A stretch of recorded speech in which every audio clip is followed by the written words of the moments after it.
Wait, it's your turn to say the line.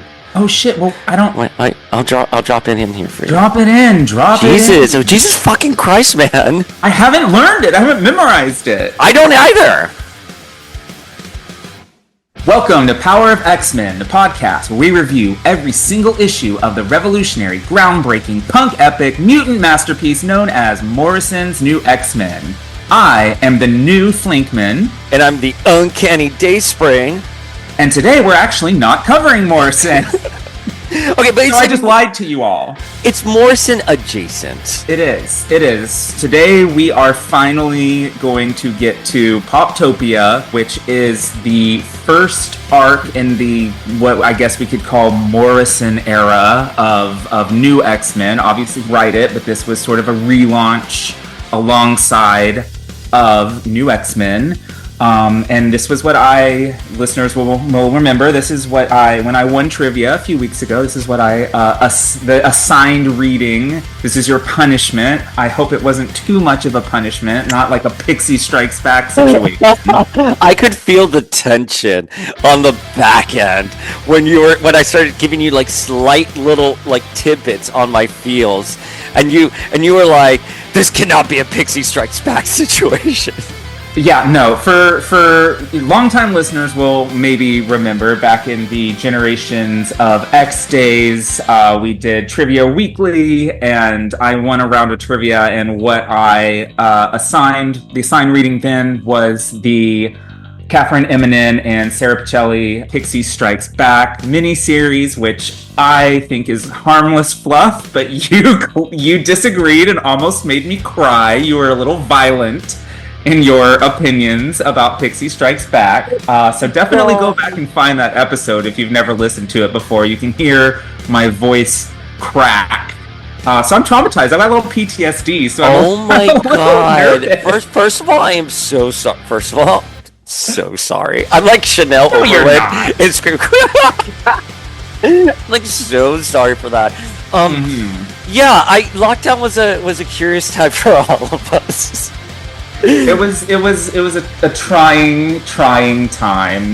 Listen, for the secretly emotional gaze. If it makes you feel any better, I love Pixie now. And great. What changed? I don't know. The disillusionment of our friendship, but wisdom comes with age. But I will tell you, my emotions are already like skyrocketing with POPTOPIA because we have the original trade paperback ... somewhere. Right? Somewhere. And I looked everywhere for it and I couldn't find it. It's definitely not in Hoboken. So it means it has to be in one of our storage units or at my parents' place. Multiple? Wow. I know. Listen, she's a hoarder. She just organizes everything. But I have been looking for that. And Jeff keeps everything like that he loves, like all of the stories he loves in canon. So we have all the original Morrison trades, Messiah Complex, Astonishing X-Men, Messiah Complex, all the way through to like AVX. But POPTOPIA is not there. And it is a beautiful, fun trade. It's very thin. And obviously it has like the newspaper cover on it. Do you have it? Are you going to show it to me? Well, I don't actually know. So the one I don't have the trade. I have single issues, and the single issue I don't have is the newspaper cover. I don't. Okay. I know that I had it at some point, but where did she go? Again, it's just baffling. So, like, again, the trade has that newspaper cover, the Ian Churchill art. I love it so much. So in our post Pixie Strikes Back relationship, and when we were talking, were we not talking? We might have been talking. We had Ian Churchill on the podcast, and he told us how him, Morrison, Frank Quitely, and Joe Casey all went into the editorial office with like Joe Quesada, and they had pitched the new X-Men era, and we can get into why the art changes so drastically halfway through. But I'm going to re-air that interview as a compliment to POPTOPIA, and it's a really good insight to the X office during that time, especially when they were on Fifth Avenue. Their offices were on Fifth Avenue, and that's where I would intern. It was a really nice interview that Ian Churchill gave us. Oh my God, you worked at Marvel? Yeah, I was an intern. You're an intern at Marvel? I didn't know. Well, you know what? I don't know. Did you remember what I was obsessed with during that time? My division did the Top Cow Phoenix War song Yeah. variant cover of Emma Frost, the Tyler Kirkham art, and I. Till this day, you know what I found a lots of?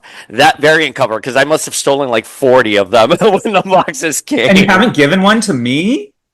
Ah, that's a good point. I guess I'll have Such to an give one asshole. to you. Shall we dive into some news before we get into trivia and our feels on Poptopia? Let's do it. All right, so big news this week. We have the 50th anniversary of Giant Size X-Men that Marvel announced, and the NYX writers Colin Kelly and Jackson Lansing, as well as Adam Kubert, are going to be spearheading this multiple issue crossover event that's going to be a celebration of Giant Size X-Men's 50th anniversary. Every individual issue is going to revisit a milestone era of the X-Men's history. So we're going to get House of M, we're going to get the Krakoan Age, and we're going to get Age of Apocalypse. And so we're going to be revisiting all of these eras with one slight little tweak. Miss Marvel is going to be in there. So she's going to be traveling through time, revisiting these seminal moments. We already got sort of a taste of it in Time Slide issue 1, where Bishop and Cable arrive to the X-Men fighting Dark Phoenix right when Beast puts that scrambler on her head. And just because I am going to give you the quote, they say... now, alongside the absolute legend Adam Kubert and 3 more of the best artists in the industry, we're posed to completely wreck and reassemble the history of the X with our favorite hero, Kamala Khan, front and center. It's an honor and a joy and a huge responsibility. All right. So I just know when you heard that, the Kill Bill sirens started going off in your head, like, integrating her more into the X-Men. She's an Inhuman. She doesn't deserve this. She deserves better. The X-Men deserve better. Like, I can. Well, I didn't say the X-Men deserve better. I said she deserves better. And I say she deserves better. My main quarrel with Miss Marvel being an X-Man is that I don't, and this is my same quarrel with Wanda and Pietro not being mutants. Yeah. I don't think the characters should be at the mercy of film rights. That is, no, I completely agree. I am a hard stance on that. Anyways, continue. No, I know my feelings. I ranted on YouTube. Yeah, right, which I avoided because I knew I was going to get the live show today. So no, like I. Obviously, if this is truly something that goes back and changes continuity and inserts Kamala Khan into the giant size team permanently and alters everything, that I'm not a fan of. I don't like the idea of that. But if this is just a cute anniversary, great, let's go back and do the X-Men's greatest hits and just have Ms. Marvel, visit that and be a part of it, but not actually change anything. That I can sort of get behind, which is probably what it is, because let's be honest, the interviews and the solicits are obviously going to hype something up to be like the next big deal, and in reality, they want you to buy it, but in reality, it's probably just gonna be like a fun anniversary. And with the NYX team and Adam Kubert, I mean, that both of those appeal to me greatly. So we know I'm not gonna check it out weekly on Wednesdays, but I may check it out after the fact on Unlimited. I don't know.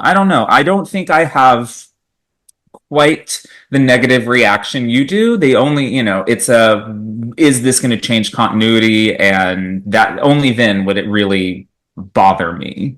You incite something in me. It's the Pixie Strikes Back energy. It's that Pisces energy, which for your birthday's coming up. Well, yeah, we are in Pisces season now. So I know. I feel it like it's prime. Okay, so I agree with you, by the way. I 100% agree with you. Is this just going to be like a cute little crossover where she just goes back and revisits and everyone's mind wiped at the end? Or it's just inconsequential, like no one remembers how she was there? Yeah, of course. Like I am a jaded comic book fan, so I'm like, yeah, I mean every event is going to rock the X-Men history to its core. Everything's going to change everything. So I'm not I'm not being daft to that. I think like my thing is, why are we getting this kind of a crossover? And I think for me, like, I don't like her as an X-Man. I think she's an Avenger. I think she's a leader of the champions. That's sort of where I'd like to put the character. However, give her some time to emotionally bond with the characters before you do a story like this. Like for me, I'd rather see Jubilee travel back in time and see Wolverine join the X-Men for the first time. And Jubilee being like, wait, that was Logan on day one? You know what I mean? Like that's sort of what I would like. Yeah. The other thing for me has been, you know, there's been like some continuity gaps, and I know that's so stupid, and I know I'm going to rant about something that you know about, but it's like, they didn't get some of the Dark Phoenix moments right in Time Slide. Yeah. I let it saw go. That rant. I let it go. And No, you didn't. I did. That shit has been published for like a month and a half. I didn't say anything. I didn't say anything. You did. The only reason I know about it is because you ranted about it in your stories. Like 2 days ago, but it's been out for a month and a half. So for the familia who doesn't know, Jean fights the X-Men at Annandale on Hudson in her house at nighttime, childhood home at nighttime, and that's where Beast puts the scrambler on Dark Phoenix. In the issue of Time Slide where they go back to that seminal moment, it's during the day at the mansion. I know, it's ridiculous. I'm of two minds of it, but I just think... that's lazy. I was reading the X-Men Adventures comic book, and they got it right. This innocuous D-list comic was able to get it right, and now, like 30 years later, with the internet, they can't get it right. I don't know. No, I mean, it's lazy. It's sad. It's like that's really an indictment of where the X books are right now and the people that they have in charge of them. I'm sorry, Tom Brevoort, but you are doing a terrible job if you are not catching shit like that, and what the decisions you're making are chasing away longtime weekly readers such as myself. Yeah, that's an indictment. I mean, someone should be there paying attention to these things, making sure the details are right. I mean, I'm with you. Hire us, please. We're available. I will freelance. Send me like the script, and I will make sure that everything. Like me and you. Can you imagine me and you being fact checkers in the X office? Everything would be right and tight, all 100% of the time. And Dazzler and Jean would be in everything. But I will tell you something that worries me because. So Tom Brevoort said in his Substack over last weekend that the antithesis for sales is not anger, it's apathy. And what worries me with you is that you love Miss Marvel. You're a huge champion of the character. You love the movies. You love the Disney Plus series. You're all in it.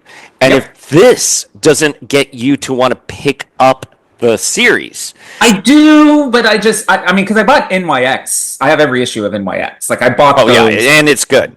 NYX is good. So I could see myself maybe buying. You're just gonna do it to prove me wrong here. You're just gonna do it to prove my point. You're like, I'm gonna buy every issue. But here's the thing, though. You should be so excited about it, though. You should be, and you're not. And I don't think this has nothing to do with Miss Marvel. It could be Wolverine. It could be Jean. Anything right now. Even if it was Jean, I'd be like, oh. So you're going to put Jean through time and rewrite. Like, it's just the crossover isn't really speaking to me. So I think that's my larger concern is the apathy. How about that? Yeah, fair. That's fair. And I mean, it's interesting that Brevoort is the one saying these things when he's the one that is like in charge of making sure people aren't apathetic to Marvel's publishing. He's aware that there's a problem, but he's also not doing anything about it. So, like, the quote kind of reads, he's here, like, I'd rather have, like, angry fans, like, because angry fans are going to be at least engaging with the content versus people who just won't pick it up and not talk about it. But I would say, like, negative publicity in today's world isn't exactly what you want. Like, not all good press is bad. What's the expression? All press is good press? Or whatever, you know what I'm trying to say. I don't think that works anymore because people will go on a YouTube, an Instagram page, and they'll see an idiot like me ranting about something like, well, okay, I guess I'm not going to check that out. You know what I mean? Like, you and I, in theory, should be that core demographic that we're like, oh, this is interesting. Like, I want to get my meat on it. And then you get your different levels of fandom from there. So that's my only concern with the X books. I am excited for X Manhunt. I do want to say X Manhunt that's the one where Xavier's like on the run. Yeah, you see, yeah. I am kind of excited for it, but anyways, that's sort of where we're landing with that news. I hope I'm wrong, and I hope it sells 1 million copies. I really do, and I love the Miss Marvel IP. I think it's a flagship IP. She is a flagship IP. She deserves to be front and center. I don't want more ill will created for the character. And again, I think it's a problem if you and I aren't like, oh my god, cannot wait for this.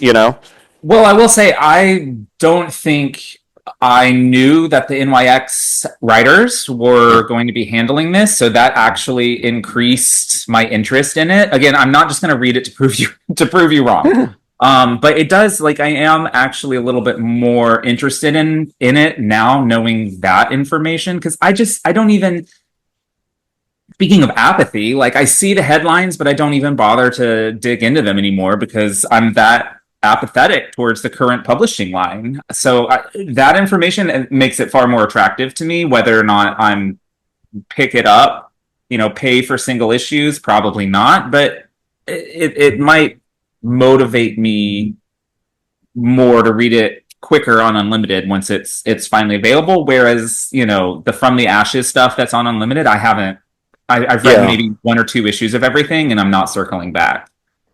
Yeah, and I also think Unlimited has just changed the game quite a bit because, like, again, there's some books that, like, I like X-Force. Apparently, so X-Force got canceled. X-Force, NYX, and I guess X Factor got canceled.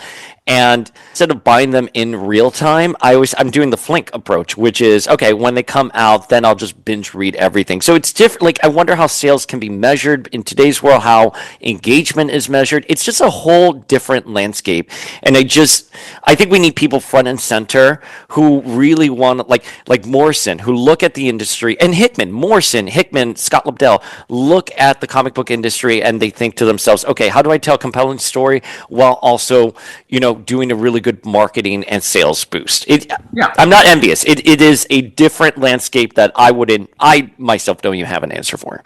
Yeah, no, I certainly don't either. I think that's kind of why we have shifted gears to do what we're doing. To be perfectly honest, again, jumping back to when we were doing Generations of X and we were reading all the current books and we were recapping, reviewing those, I feel like that was something of a chore, given that the books themselves were not great at that particular... Oh, you didn't think they were great, huh?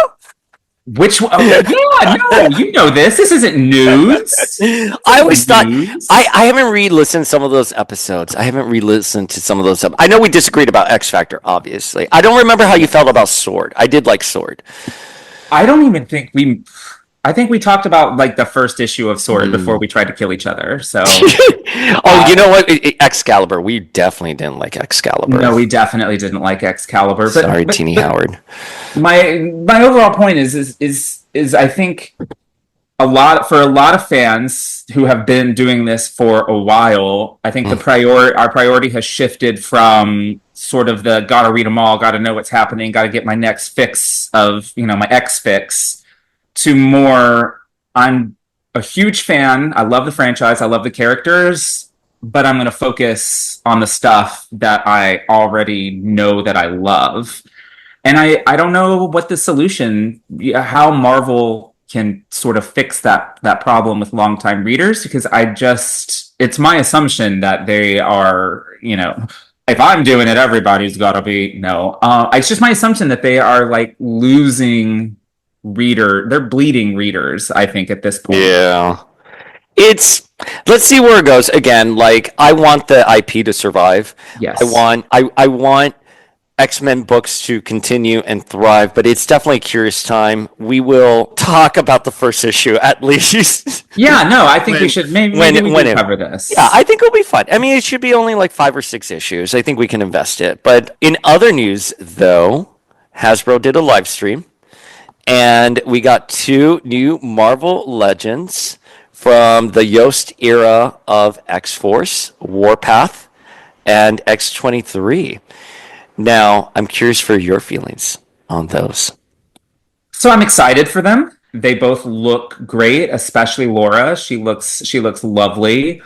I will say I was expecting a little bit more from the reveals. I didn't need 9,000 Miles Morales and Peter Parker reveals, so I was like tuned in thinking that there would be something more. So I was upset by the live stream, and that sort of impacted me at first, like, oh, well, we already have those figures. I'd rather have somebody Don't new. say that. Don't say that. I said that on YouTube. One of our YouTube videos that actually have like a significant amount of listens, it's almost 10,000, and it's where I talked about a rumor list with them on it, and I said the exact same thing. The anger I got from people, and like it was like nasty. Anyways, I'm sorry to cut you off. YouTube people are sorry, YouTube people, you're a little nasty. But like, yeah, no, I get it. Certainly Warpath is due for an upgrade, but I do feel like we just got this version of Laura, which it turns out was 7 years ago. Which what is time? What is time? So I get it. Laura has a lot of heat on her right now, post Deadpool and Wolverine. People love her. Let's get these figures out into the hands of people who didn't get them the first time. That's fine. They look great. They're beautiful figures. I can't wait to own them. I might make a little X-Force display. I prefer the Kyle and Yost era of X-Force to Uncanny X-Force. Don't come for me. Well, it doesn't matter. I posted on the Instagram page. Most people prefer that era over Remender. Look at that smile. Good. God, if you didn't look so handsome, if you didn't look so handsome, I'd smack you right now for that smile. Fine, great. No, that's fine. Violence is fine. That's fine. That's fine. I'll stab you with my soul dagger and then teleport you to limbo. Flinkman strikes back. Yeah, exactly. So I agree 100% with you. The only thing that I wanted to frame, and I don't think, if I had to give a conversation to people who sent me like the nastiest messages on the face of the earth. I mean, one guy was like, "You're not a very good speaker and you're an idiot." Like, it was so nasty what they said. I've never disagreed with someone more. You entitled asshole. Warpath and X-23. I couldn't believe it. It was such a mean message. But the only thing I could say back is that for those of us who've been collecting Marvel Legends since 2002, specifically just X-Men, we get a handful every so many years, and we're still waiting for like Farrell, Rachel, and yes, they are on the rumored list, new X-Men characters, some more Generation X. That the fact that we go back and we revisit characters that were done, they were done well for the time. That Face-Off Warpath, I mean, that was like, it was mind-blowing when that came out. That Black Widow that was part of the Face-Off series, that was like the standard female, body mold for the longest time. Those were groundbreaking figures. I agree with you. The 2018 X-23, she was a peg warmer at Walgreens in Herald Square. You know what I mean? In the city, right in the middle of the city, you could go into a Walgreens or Dwayne Reed, and she was right there. Yeah. Just hanging out. That was a Cyron wave, right? If I remember correctly? Yes. If we're wrong, if I'm wrong, I'm wrong. But no, I think you're right. But like, I still remember her just dangling there, no one caring about her. And so to go back, the figures look great, the molds look great. I'm buying them. I'm buying like 8 of them. But my initial reaction was that of disappointment. Was like, oh, can we just announce Farrell? Can we just get Rachel? Can we get someone else? Or, so that would be my only asterisk. But the figures look great. Right. And I think it would be wise for Hasbro to appeal to longtime collectors and new collectors. Like, if you're going to reveal something like that, and it's going to be characters that longtime collectors have already purchased once or twice before, I think it would be nice if they complemented that with, like you said, with like Farrell and Rachel, characters that we haven't had, to be like, okay, we've got this 2-pack with Warpath and X-23 coming out. They even called out, I think, in the live stream, we've done both of these characters before. Yeah. So like, if you're going to say something like that, you should probably have something new for the people who have been here for 23 years. But again, you said it best. The figures are beautiful. We're going to buy 10 of them. It's all good. No complaints. Just who would we be if we didn't go around in circles on Marvel Legends for 10 minutes? I was really excited for 10 minutes. Hold my beer. I can keep going. I was really excited when they had kicked off the stream and they were saying we're going to be talking about games, like figures based off of games. That tells me a couple of things. One, that maybe the Marvel versus Capcom rumors on the back end do have some legs to them, and perhaps we are going to see them revisiting different eras of gaming as it pertains to Marvel, specifically Marvel versus Capcom. But also, those rumors that Hasbro's going away in 2016, the license for Marvel Legends, everything, etc., is probably not as true as, or it's probably not happening. Fingers crossed. But the fact that they're rolling out new initiatives, and just to like put a little button on that statement, I was looking at their financial reporting for 2025 so far, and it looks like their decreasing in inventory has really helped their stock go up. So at least they're on the rise, and we don't want Hasbro to go. I feel like there is, and this is something that I've been trying to be careful about, knowing that we have a platform, knowing that we do have a space at the table for X-Men fandom. I don't want these things to burn. I don't want to be. My reaction to Warpath and X-23 is not synonymous to I want Hasbro to burn. Fuck them. They're awful. Why are we getting this maximum $50 Spider-Man wave? Same with the X-Books. What this crossover with Miss Marvel? Fuck them. I do not want any of. We want to be vocal and analytical, but I do not want any of these to go away. I want to support. I want Hasbro around for another 25, how many years has it been? 23 years? 23 years of Legends collecting. Yeah, no, part of me is like, well, once I get Farrell and Rachel and Harry Leland, I'm telling you, we are one character away from finishing Hellfire Club, but ain't nobody talking about Harry Leland. He is at the top of my list now, just because nobody else is talking about him. No, but once we finish these teams, like, there's part of me that is like, okay, I can be done. Like, if it goes away, it wouldn't be the worst thing in the world. But at the end of the day, that is not what I actually want. I want Hasbro to succeed. I want these toys to keep coming. I wish children cared about fucking toys so that there would be, a larger audience base. Do you think they don't care because they're adult collectors like me and you who see them trying to grab these figures out of my way? I need this Krakoan era Moira. No, they kids don't care because kids have little kids holding tablets. They're holding Miss Marvel from Target. I'm like, give me that kid. Get over here. Like, get over here. I wish nothing but the best for Hasbro. I hope that we get everything we want and more, and I hope that this reveal made some Warpath and X-23 stands out there just so thrilled. Okay, so again, the reason that we read POPTOPIA at all is because I beat you in Morrison trivia. I mean, I gave you easy one. That was low-hanging fruit. I'm sorry, Jocasta was your curveball, but everything else. Okay, well, I think all of these are curveballs. You fucking asshole. I'm not taking it easy on you, necessarily. Don't threaten me with a good time, Flink. So sorry. No, so these are all questions based on POPTOPIA. Okay. Which you just read yesterday, reread yesterday. So all of these answers should just be at the top of your mind. I hope so. No, I mean, listen, I wanted to keep the questions on topic to what we are discussing today. And then after I wrote them, I was like, oh shit, like this is maybe a little difficult. That's so there is okay. a bonus question. There is a bonus question. Okay. So you can maybe redeem yourself. Okay. Question number 1.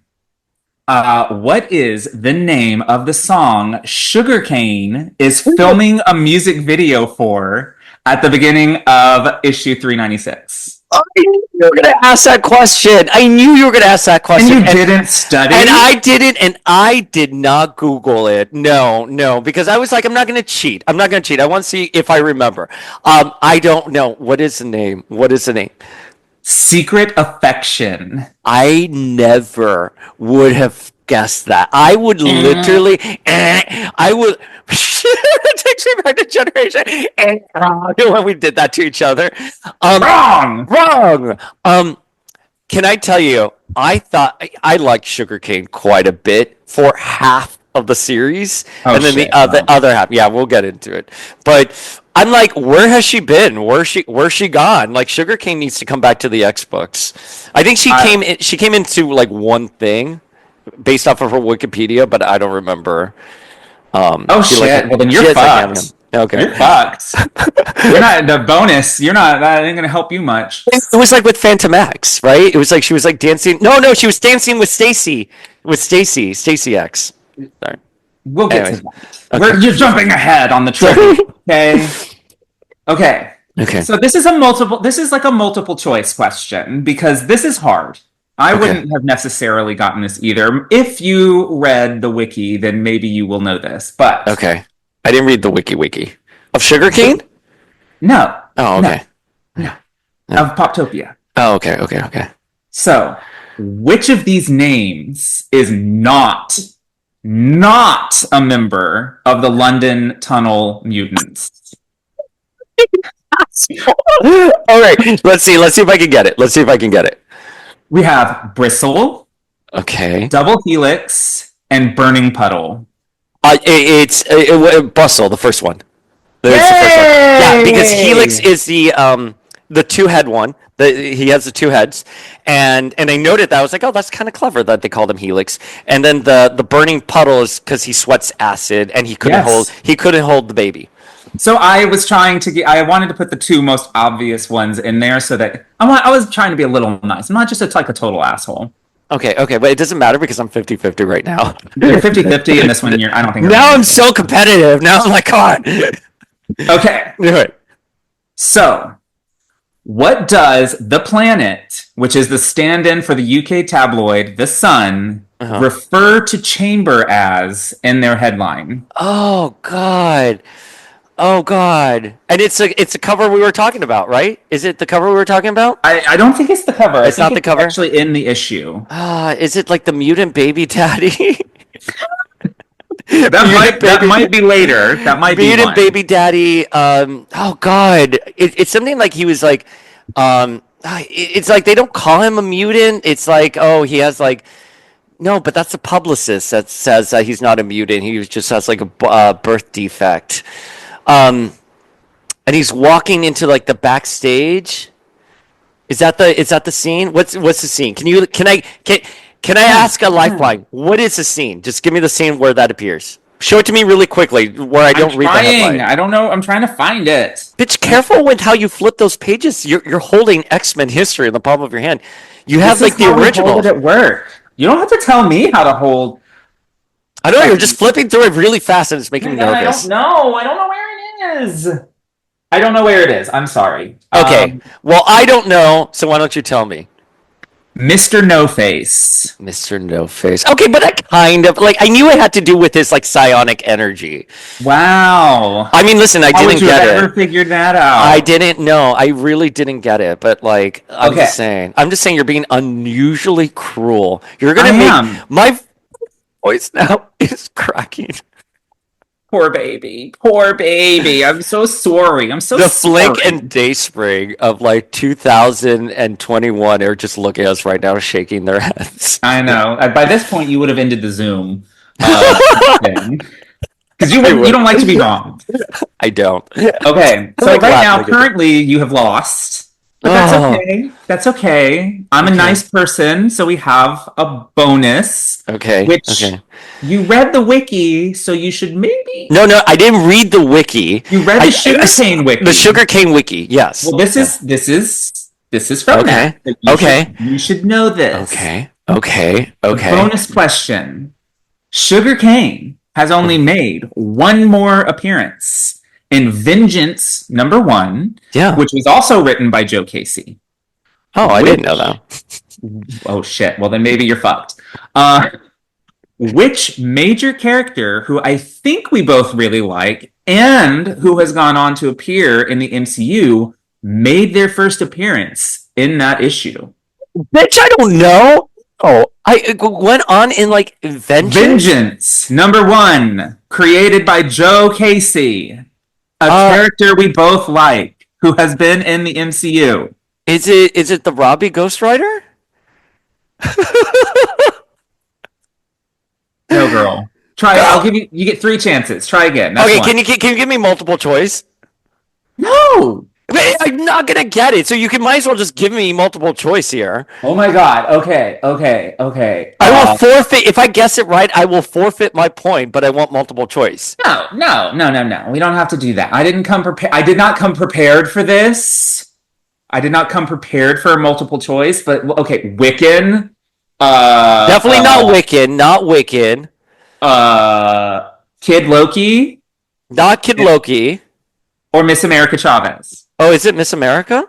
It is. Okay, that makes sense because they're like dancing in like the cosmos. Yes. Yeah. Okay. Yeah. So you know what? I was too rough. I was too hard on you. I gave you You're way such too an much credit. asshole. I thought you read things deeply, critically, absorbed things into, your head canon, but clearly I was wrong. How do I end this Zoom? Where do I end this fucking update? Recording stop. Recording stop. You have hurt me so much right now. I need a break here. But because I'm a nice person. Oh, are you nice? I'm nice. You listen. You got one of these very difficult questions hard. So why didn't you ask me what the name of the baby was? Why didn't you ask me what the name of the baby was? Because I know you know that. I was going to go on a 20-minute rant about how we have another baby named Hope, and that is the real Mutant Messiah. I'm so sorry. Okay, but no, because I'm a nice guy and because you got one of these very difficult questions, I'm gonna, it's a win. It's a win. I'm gonna let you have this strictly because I don't have anything to pick for us to read. So you get to decide. I do. I have something in my back pocket. What is it? What is our punishment for you being so wrong? Okay, here, I'm going to give you two options. I think we want to cover these, but I'll let you choose. How about this? Because you were so nice to me, because you were so gracious, now I'm going to be gracious to you. Oh, this is terrifying. We can read the first couple issues of Emma Frost's origin story. Because she's already come in, and maybe we can do that a little later. Oh no, but we should save that. Yeah, we gotta do that with Murder at the Mansion. Murder at the Mansion. Okay. Yep. So what are we reading? Extreme X-Men. We should check in with the Extreme team. Let's do it. I'm totally down for that. I think it's only fair. The three big X books at the time were New X-Men, Uncanny X-Men, and Extreme X-Men. If we're gonna dive into, where Uncanny was at this time, we gotta check in with Extreme too. Oh, you know what else we can do too? What? We could do the Iceman solo. I don't think I've ever read that. I don't think I have either. Is that what we do? We're gonna cover Extreme. We know. And we want Num. I call them Num. I'm like Num. I want Num too for Extreme. But I think Iceman could be a fun one. Let's do it. It's your decision. Okay. Let's do Iceman, and then because we're gonna do Extreme, regardless, we're gonna do Extreme. We're gonna do Extreme. So let's do Iceman. I'm so excited. Okay, great. We'll cover that. Great. Look at this. We are just so nice to each other these days. What happened? I'm literally typing everything that you have put me on the spot for, and then one night at 3 a.m, when you least suspect it, I'm gonna just blast you with all of these. I am angry because of this, and that. And the good news is I'll be asleep and I'll wake up and I'll have my coffee and I'll read them and be like, oh, he must be drunk. It's true. I probably am. All right, so we are covering POPTOPIA, which is a 4-issue arc of Uncanny X-Men that starts in number 395 from August 2001 and goes through issue number 398 from October 2001. The first 2 issues have art by Ian Churchill, and the parts 3 and 4, again, they have art by Sean Phillips, did the layouts, and Ashley Wood did the finished art. All issues written by Joe Casey, and we had 1 issue before this. 394, I believe, was the first one to sort of be obviously set in the Morrison era, but this is our first complete story arc. Well, first of all, I want you to tell the people at home. When I was like, oh, are we going to do Uncanny X-Men 394, your response. I want you to tell... Okay. Tell them your response, because for those who don't know, it's the Morrison Jean making out with Wolverine cover, and it's an issue centered around our God Queen Jean and Logan. And I was like, oh, we're going to read this? And what was your response? That's not Poptopia. We're not reading it. So Familia, we're not reading it. And you know what? When you're right, BB. You were right. It's completely disconnected. It's disconnected. So this is what you said, like the actual kickoff to the Joe Casey era Uncanny X-Men. Okay, here's the thing. This is no Pixie Strikes Back for me. But thank God. I think it's very ambitious. I think there's a lot of really great concepts introduced here. I love the positioning, but there's some of the follow through. It's hard to read this and then also be reading Morrison, because if Morrison is this incredible burning light, this is like warm lighting. You know what I mean? Which I think is probably by design. Yeah, but it's not bad. And like there are a couple of things I do want to give it credit for, which is these are concepts and approaches that in the early aughts, they just weren't happening in the X books, right? That they're talking about, oh man, look at Chamber on page 6. You know, that was just something that really wasn't like him dating a pop star, being front and center with paparazzi, having Sugar Kane, who was a stand-in for whichever pop diva. I saw Britney Spears online. I tried to see if there was. I'm not the Britney scholar here. You are, so that's up to you. I thought those were kind of groundbreaking scenarios, but I feel the story doesn't follow through with some of these great these great concepts. And I do think Ian Churchill leaving the story midway through did take me out of it. And I don't want to throw shade to the other artists, because I think on their own, like, the art is vastly different. I don't think I don't think the art is bad by any means, but I just don't think it lends itself to the tone. Or at least that should have been set early on. Again, no disrespect to Sean Phillips and Ashley Wood. Thank you. Thank you, Ashley Wood. I'm like, because I actually thought the Ashley Wood art, when I was looking at it, I was like, if this was an indie comic, I would be eating this art. For those who haven't read it, this is an arc about Chamber in London entering a romantic relationship with the biggest pop girly in the world. And this was released August 2001, which was 100% peak Y2K pop girly era. But the girlies were kind of growing up, you know, especially Brittany and Christina. You know, Brittany had her scandalous nude catsuit VMA performance the year prior, and she was like, honestly, just a couple of days away from debuting I'm a Slave for You with the snake and all of that. And you know, even Christina, even though she wasn't quite dirty yet, she had just teamed up with the other girls for Lady Marmalade that summer and gone like full prostitute. So like, touch of her skin feeling silky and smooth. Oh my god, I love it. I love that. Her entrance. Oh. So it's like set against, you know, that backdrop. I understand why this story was being told at the time. I think it kind of had something to say. And I really feel like I need to frame my feelings on this arc properly, because I didn't read it at the time. I didn't read this, you know, in 2001 at all. I actually don't think I jumped back into Uncanny until the issue of the Draco where Havoc offers to pee on Iceman so that he can reconstitute himself, which I think one day we're definitely going to have to cover that. So yeah, that's amazing. It is. I forgot about that. Yeah, I can't believe we didn't ask Chuck Austin about that when we had him on the podcast 2 years ago. Yeah, I can't believe it. So I got these single issues like maybe 15 to 20 years ago. We don't need to dwell on that fact too long, but it was somewhere in that range. I was in my early 20s, late teens.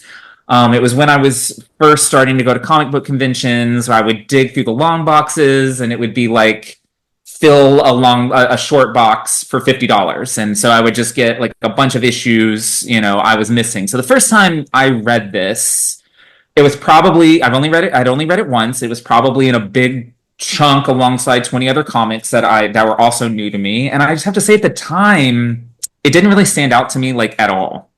It was kind of just like checking something off. Like, okay, I can say that I've read it. And you know, by the time I'd read it, we had things like Decimation and moved on to Mike Carey, Messiah Complex. So, unlike now, I had good weekly comics to read and speculate on. So I never felt the need to revisit this because at the time it didn't really stand out to me.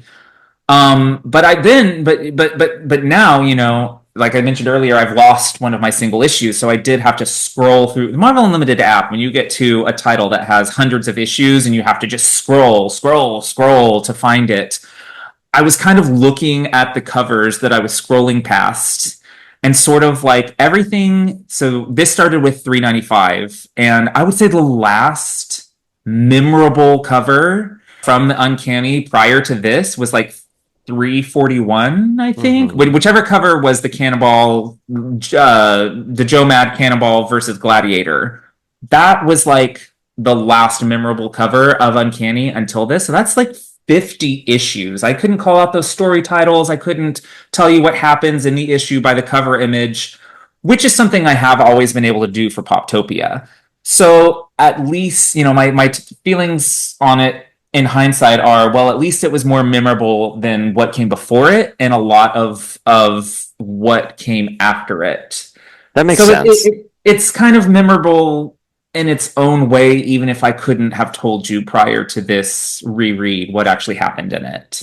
So to give context for the Familia at home, basically we have a team of Archangel, Iceman, and Nightcrawler who go investigate some mutant spikes, which is a byproduct of Cerebro, and they discover some Morlock-type mutants under, the subway system in the grounds of London. And there's a villain who later we will find out on the run comes from the Church of Humanity called Mr. Clean, who literally just gets like a flamethrower and like kills these mutants.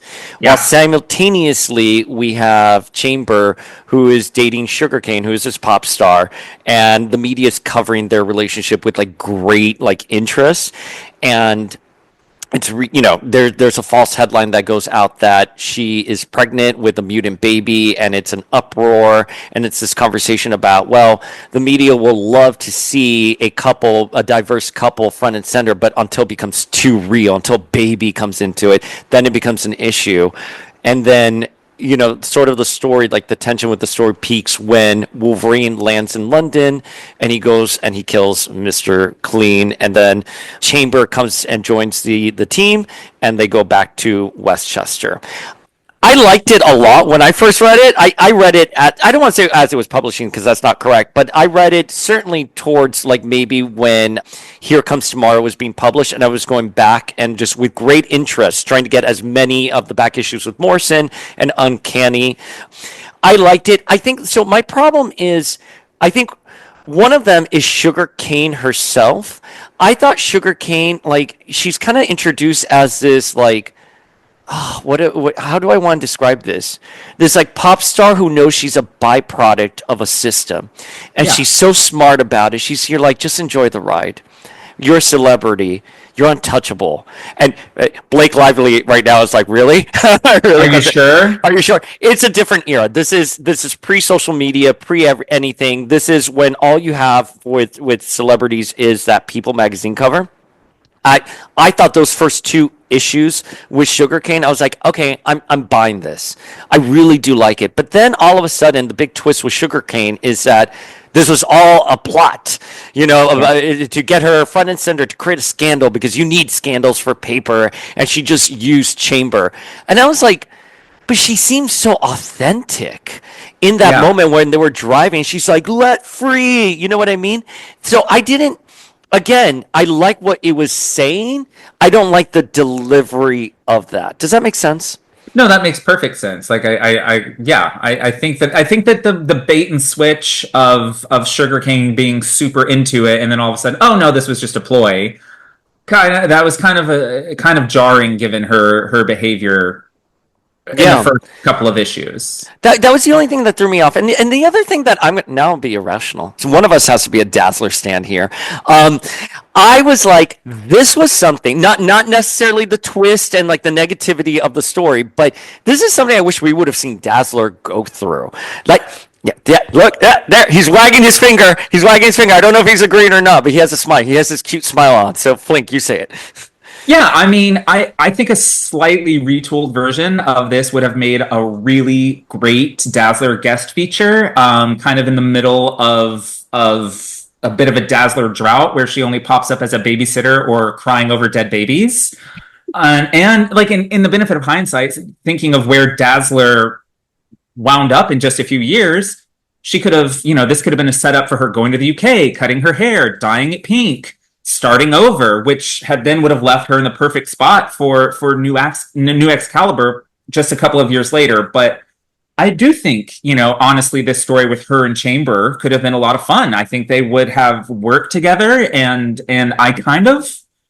I might ship Dazzler and Chamber now, honestly. I have this idea in my head of them as a couple. And would have been really, really work. Sexy. That would have been so sexy. And that's the only thing, again, not the plot twist. I'm not saying this for Allie, but it's just that, like, Chamber. So Chamber is coming off the heels of Generation X being disassembled. He's a bit of a wayfarer, so he's just, partying, having fun.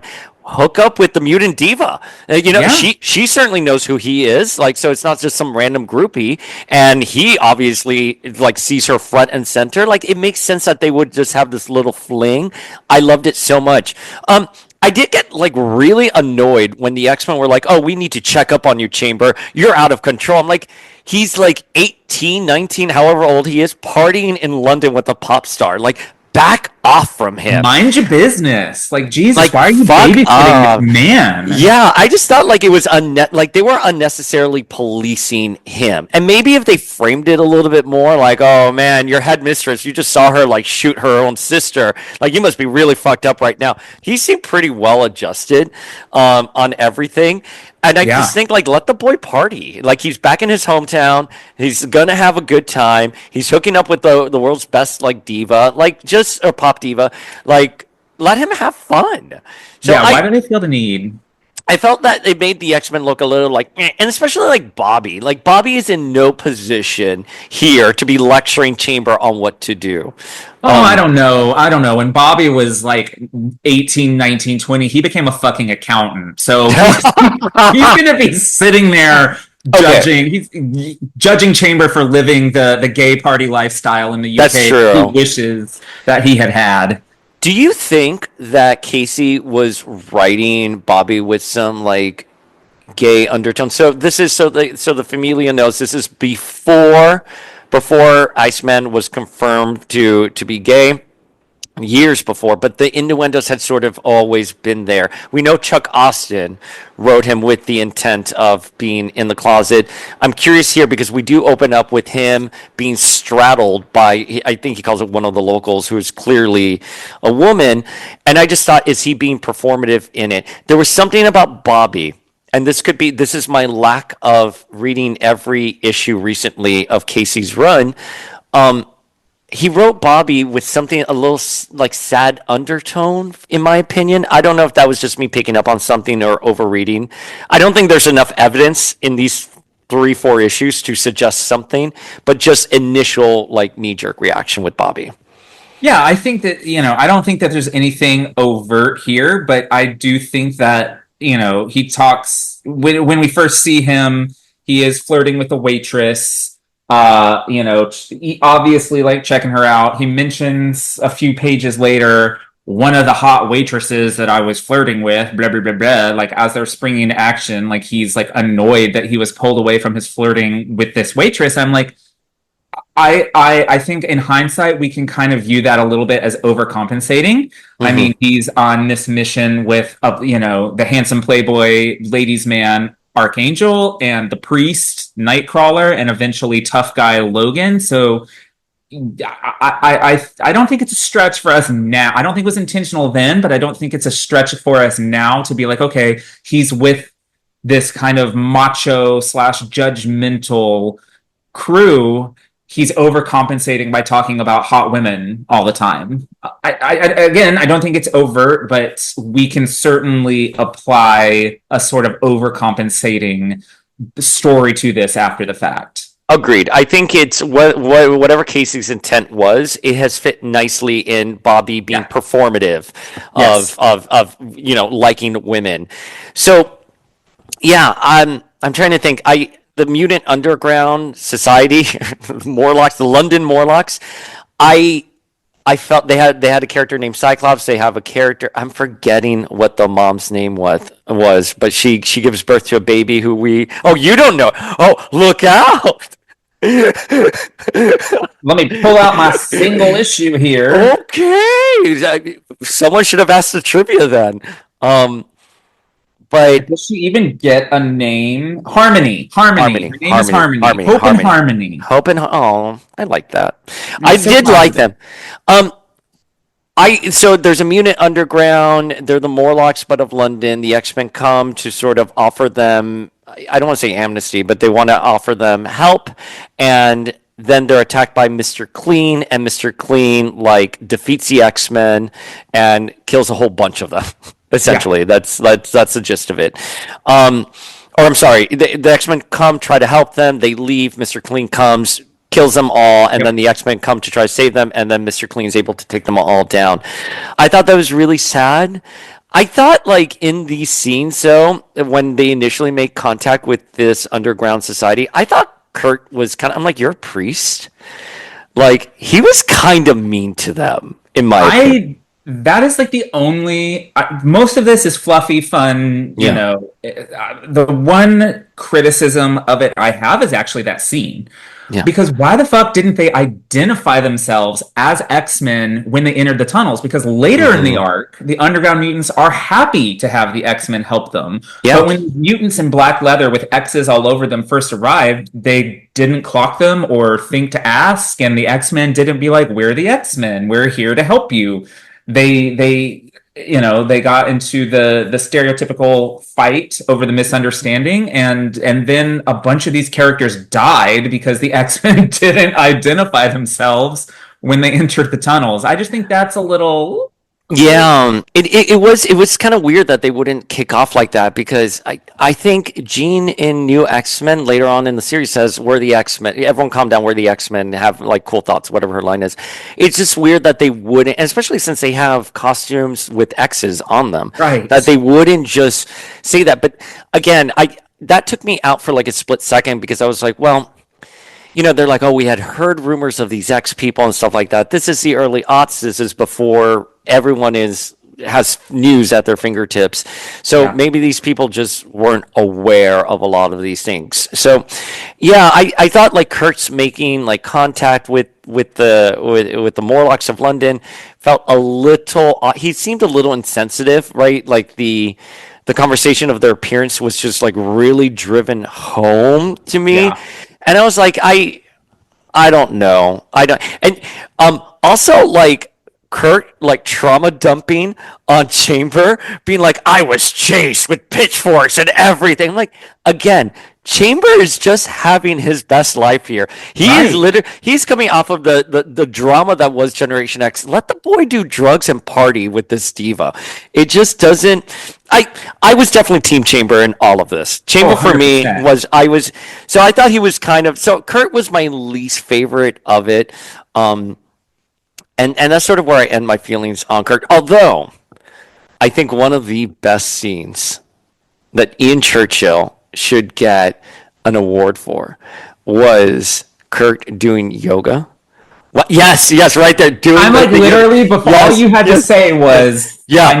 I knew I had Yoga on the this Zoom. literally. Zoom before Zoom was a thing.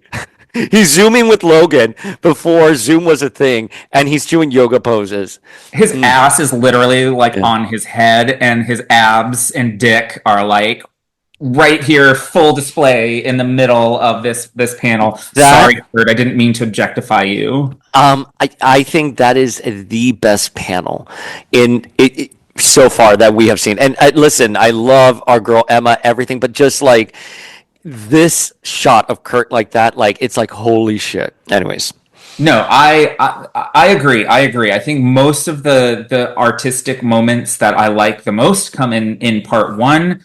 I think my favorite panel in this is definitely going to be this one of Oh Chamber yeah. Chamber laying on the bed in his boxers while his powers are just like wildly unchecked. And I honestly think that Ian Churchill is his chamber is probably the best in Specialo. Oh Uh, yeah. I 100%. love just kind of how lanky and tall and you know British and sexy, and I don't know. I love it. I think he's does a really great chamber, and I've mentioned this before. I also love how he draws Archangel. You He's did. I didn't make that up, right? Like you no, I thought did. Okay, Yeah, he's got that crop top, the little yeah, flavor yeah, yeah. saver.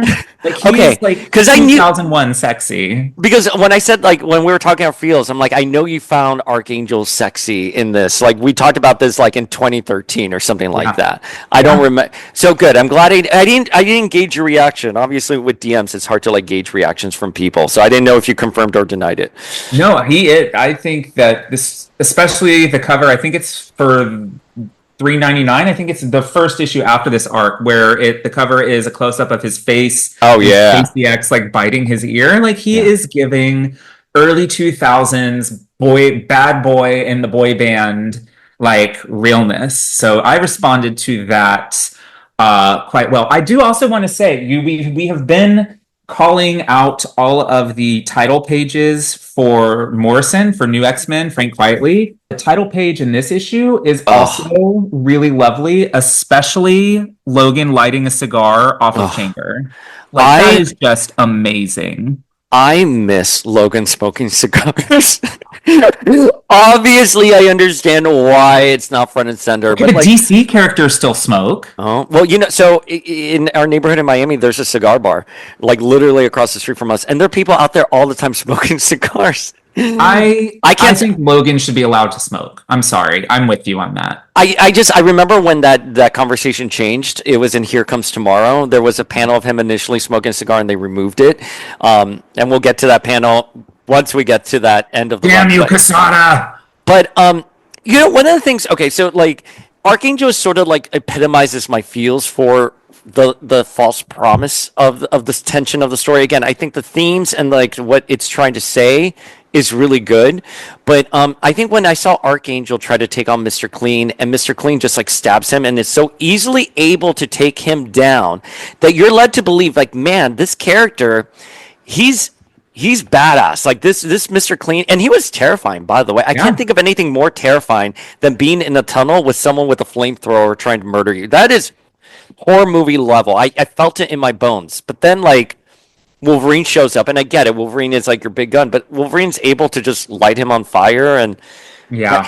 that's it. So like if it was like someone, I'm trying to think like of a character that like fine, like whatever, that character couldn't stand against, like No Girl. Let's just say No Girl. No Girl couldn't stand. Well, no, No Girl could. Whatever. You know what I'm trying to say. I know what you're trying to say. I Like know if what you're trying some, to say. like if someone couldn't fight Mr. Clean, that's fine. But like this is Archangel.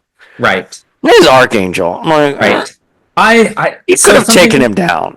for sure, for sure. I mean, he would have smacked him with one of his wings and Yeah. knocked him against the wall and knocked him out. But okay, so do we think that this was a specific, like an intentional kind of homage to the Mutant Massacre? Because we have, underground mutants who can't fit in on the surface world. They are being wiped out, and Archangel is getting stabbed in the back with his wings, where his wings are. Oh, which yeah. is, of course, a huge point of the Mutant Massacre. Obviously, it affected him a little bit more in Yeah. that, as he lost his wings completely. Whereas this, he's just sort of on comms duty. In the next issue, we don't see him seriously injured. It's very Mutant Massacre coded to me. I didn't even think about it until now. I agree with you. And because also like Casey is being respectful of X-Men history. Again, when people are like, oh, this era just ignored X-Men history, the issue kicks off with Nightcrawler saying, I used to live in London, remember? So it would make sense that Casey would do a Mutant Massacre homage or code it there. Yeah, I agree. I agree. Warren in tunnels just doesn't do. I wonder if it's like a commentary on him being able to fly and have aerial attacks that maybe he's not in his best because he is in a tunnel. Yeah, he can't fly. He can't fly, so he would be a little bit more susceptible. Yeah, I agree with you. But again, like I think like I understand the tension, the rising tension of bringing in Wolverine because like this guy they can't bring him down, so you bring in your big gun, which is Wolverine. At least there is like a utility plot wise to bring in Wolverine, instead of shoehorning him in. But yeah, it just felt like a little lack of promise. It felt like everything wrapped up really quickly. This series could have been like one more issue, in my opinion. It could have been 5 parts, because I think it had a lot of good stuff there, and I think the story just needed to marinate a little bit. But in the Ian Churchill interview, Ian Churchill does leave the books because of creative differences. He was not happy with how the X-Men were being portrayed during this era. And of course, he's coming off of like Cable and those high octane, very colorful pages that he was doing. I don't think it landed well with him doing more of a somber approach. So I think maybe editorially they had to refocus. That's just my speculation. He does not say that, but I think they had to refocus. I think that's a shame. I think that this arc would have finished much stronger if he had done the art for all of the issues. The art is certainly one of the reasons why I now in hindsight like this a lot more than I did. I mean, don't get me wrong, it's no masterpiece. There are definitely some problematic bits, but I think when you read it alongside New X-Men and you have like the context of that era and what it was trying to differentiate itself from sort of at the top of your mind, I think it mostly works. I agree. It's just, it's kind of just like mindless fun. It's definitely I don't think it's mindless. I'm going to disagree. I don't think it's mindless because I think Casey was really trying to say something, and that's why it's a little bit more disappointing for me because I think it's there. I think it's 100% there. I just think something happened. And by the way, I feel I want to revisit the Stacey X issue when they go to the mutant brothel and all the way through Mystique slicing Banshee's throat. Spoiler alert. I think there's something special with Casey here. For sure. There's something definitely special.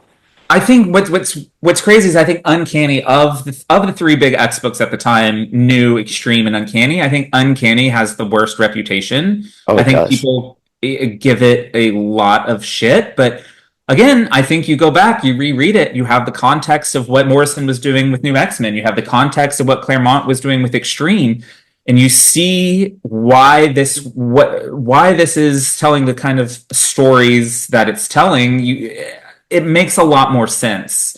It makes it a lot more fun. And plus this particular arc is like right up like my personal alley with the references. I mean, pop music, early 2000s UK music scene, mutant massacre vibes. Like this is a Chamber incorporating, a Gen X student graduating to the big leagues. Like this was very, very much my speed. And I think just at the time, I wasn't giving it that proper context. That's fair. And I don't think we knew how well we were eating with this relaunch because like I think about it now in terms of this, like New X-Men is dealing with the grander themes, grander world building. Extreme X-Men, this is a ragtag team that's underground in search of Destiny's Diaries that's really diving deep into the X-Men mythos. And then you have the Joe Casey, and it's a street level team that's dealing with sort of more like the everyday like dramas. I mean, even though that like New X-Men does deal with that too, but you know what I mean? They all complement each other so incredibly well. And it's just, these are good. There's something to be said about having just 3 X titles and really focusing your team and focusing your stories through it in lieu of publishing 20 different X books a month that everything feels scattered and inconsistent. And this takes place, they have a Cerebra, that's how they're able to be in London locating mutants, and they mentioned this is after Xavier comes out as a mutant. So this is directly following our last issue that we covered with Morrison. This is where Xavier comes out as a mutant, and the school is under siege by a lot of media. Logan even mentions it. It's like, oh, I bet they're watching CNN because, we're front and center there. It's brilliant. All of it is brilliantly done. Yeah, I didn't pick this on purpose for where it like fell in the timeline. It's just kind of kind of perfect that this sort of picks up directly after the cliffhanger of the stuff that we just finished covering. So pat myself on the back. It worked out. Let's see if Iceman even fits into like that timeline when we cover it. But well, I was just gonna say the one thing that I do want to ask is, would it have killed them to put a woman on this team? Well, we get Stacey X, right? We get Stacey X. Well, yes, but I'm talking about in this arc. Would it have killed? I mean, Dazzler. I mean, yes, Dazzler's the obvious choice, and the whole arc could have been retooled around her. But assuming that we're going to keep the arc the same, without Dazzler, who do you think would have vibed with the team in this arc? Okay, hang on a second, because like one of my knee-jerk reaction is to say something like, "Oh, you know who would be really cool here? Rogue." But Rogue is an extreme. She's off the table. Yeah, so we're gonna play by those rules. We can't do an Emma or Jean it has to be a character that's on the table. I think Monet. Monet would have been really fun for this. How about you? Who do you think? That was actually really? Oh my god, do we agree? Because I think or Husk. Someone, I think it would have been good to have somebody from Generation X, somebody that Jono knows to come and try and if they're gonna try and rein him in, it should be somebody he knows. And it would be something like, I know this guy, he's acting out of character, right? That would have framed it a little better, because we're here like, let him party. He's 18, but if it was like his friend being like, he's out of control, that would have framed it a bit better. Yeah, so I agree. I think Husk would have been a good choice, because they dated at one point, so that would have kind of brought in a little bit of that love triangle soap opera element that the X books love to do. But I'm never going to complain about more Monet. So Monet or Husk, I think, would have been absolutely perfect for this. Yeah, I just think I say Monet. My knee-jerk reaction is to say Monet is because she's a little bit more. I don't want to say like worldly, but she just definitely arrive in London, have a table at the best restaurant, and would be really sharp and witty. She would have been in that party scene with him, probably. Yeah. She would have just been like, I have a better dealer. like, oh, why are you hanging out with this trash? Like this pop star trash. But I definitely think Dazzler and Monet would have fit perfectly in here. Absolutely. And I don't know. I think with the benefit of time and the context of knowing what was going on X-Line at the time, this stands out as one of, in my opinion, as one of the better sort of more Morrison-era arcs that we received. My thoughts are more for the thematics of it. I think Joe Casey had a lot to say, and Joe Casey, of course, will leave the X books in not too far away. 6 months or so? 6 months. Yeah, I don't remember the timeline off the top of my head, but Chuck Austen would come in, and then Peter Milligan, and then Chris Claremont. So Uncanny is going to have a rough couple of years following Joe Casey's departure. And I just think Joe Casey was bringing something fresh. And again, any criticisms I have, it would just be because I want it more. I think he could have driven the part home. But again, this is talking. It's unfair to compare to Morrison, because Morrison is just a league of their own, and this was groundbreaking. Again, we weren't getting stories like this in Uncanny, and this is right after Zero Tolerance, Eve of Destruction, the 12. So this is a very much, when they say POPTOPIA, they weren't mismarketing that. No, definitely not. It like I said earlier, just looking at the covers for Uncanny X-Men until this point, nothing was standing out. This book needed a breath of fresh air. It's not a perfect execution of it, but you can't say that this isn't fresh. It is something new for the X-Men, minus maybe the Mutant Massacre vibes a little bit, but overall, the art, the story, the characters, it's a great new enough take on the X-Men for the time. Would you recommend it to someone? I would. I don't think I would recommend it to somebody who isn't an X-Men fan. I don't think it's a good sampling of the X-Men universe, but if an X-Men fan is looking for something new and different that they haven't read before, I think that this would make the short list of underrated X-Men arcs. What letter grade do you give it? I would probably give it a B. I don't think it needs a B plus. It certainly doesn't need an A, but I think this is a solid B for sure. Yeah, I would give the first two issues a B. a very solid B. The last two a B minus. That's fine. That's fine. It is what it is. But yeah, no, I think this is, if you're an X fan and you want to revisit sort of different like approaches and genres, this is perfect for it. Final question: who do you think the MVP of the series is, of the story is? Chamber. I think it's Chamber personally. Carla. Oh my god, your little like mole lady. The little mole lady who looks like a little critter. She literally looks like, oh my god, what is that? The books from childhood of the critters, little critters. She looks like that. Anyways, she is just like, I'm Carla.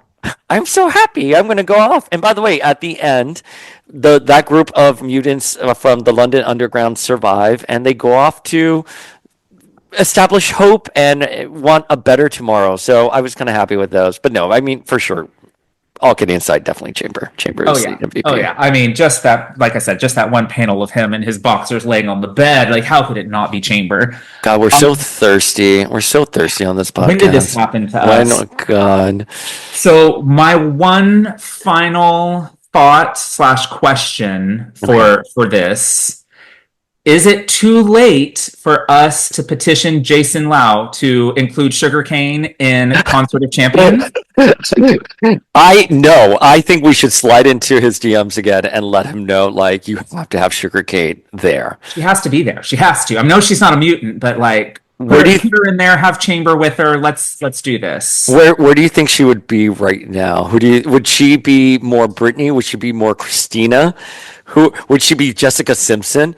I would tell you that at the end she read more Jessica Simpson to me than Brittany. I was going to say, I think that she is no longer making music, but she has a really popular with middle-aged housewives shoe line selling at Macy's. Yeah, she's definitely, she ventured into fashion. She had some reality TV show in like the mid-aughts that got her some notoriety. People are definitely memeing her, but she's not at Britney or Christina level. She's definitely not. She's cycled out of the pop divas. I think she would have been the Lindsay Lohan to the Paris and Nicole. She would have been that third one that sometimes was in the mix, but kind of fell off somewhere, and then she went into shoe design. I literally was Googling Nicole Richie and Lindsay Lohan friendship the other night because I still am obsessed with the drama of the early aughts. I'm still obsessed. I used to have a sun, like for my car, like a sunshade of the photo of from the New York Post, Lindsay and Brittany in the front seat of that car. I don't know what happened to that sunshade. I wish I still had it. I would use it. Ugh. I'm going to Google it, and if I can find it, that's going to be your birthday gift. Hell yeah. It's going to be your birthday gift. But and it's so funny that we're talking about this because literally at this moment, I have TMZ notifications on my desktop, and Paris Hilton celebrates birthday with Britney Spears dancing. Wait. Yeah, so Paris's birthday. Headline? Yeah, that's a current headline. Literally, Paris from TMZ. Paris Hilton Paris Hilton throws star-studded birthday party. Dances to Britney Spears. Bitch, you got me so excited. Well, they're still like vibrating in my chair. Like, fuck you. How could you do that to me? They're still besties, though. I love that Paris support. I love that Paris went from like the epitome of Hollywood mean girl to like being all fun and inclusive and just wanting to have a good time. I'm so proud of Paris's evolution. The evolution of Paris. We love it. We love to see it. Okay, so next week, have we decided what we're going to... I think we need to do the Morrison Manifesto before we pick up with our next new X-Men issue. So next week, we can do the Morrison Manifesto, and I'll rerun the Ian Churchill interview, and we do have UncannyX-Men.net interview that you couldn't join, and I think enough time has passed that we can like reach out to folks. We wanted to be respectful of everything that was going on in Los Angeles, but we'll start doing outreach to some of the talent on the West Coast. Yes, and I'm excited for the Morrison Manifesto. I think it covers basically to the end of E is for Extinction, so it's what became E is for Extinction, so I think it's a good time for us to cover that. And then once we do, for anybody reading along, just want to make a special note. The next issue of New X-Men that we read will not be New X-Men 117. It will be New X-Men Annual, which contains a very important first appearance that, first character appearance, first little plot seed. Lots of really important things happen in that annual, so you definitely can't miss it if you are going to read along with us. It's so funny because I was thinking about that. I was like, where does it fall again? And it's in between these two arcs. It is an important issue. A lot of it will happen. This is when annuals meant something. Yes. So what happens in there are seeds planted for the rest of the run. So can't miss it. You have a 2-week warning, Familia. The New X-Men Annual there's only one New X-Men Annual, and it stars Emma and Cyclops and Wolverine. And introduces, like I said, someone. Quite important. All right, Familia, I'm the Uncanny Dayspring. Hit me up at Power of X-Men. I am the new Flinkman. You can find me at Flinkman. And we'll see you next week. Farewell.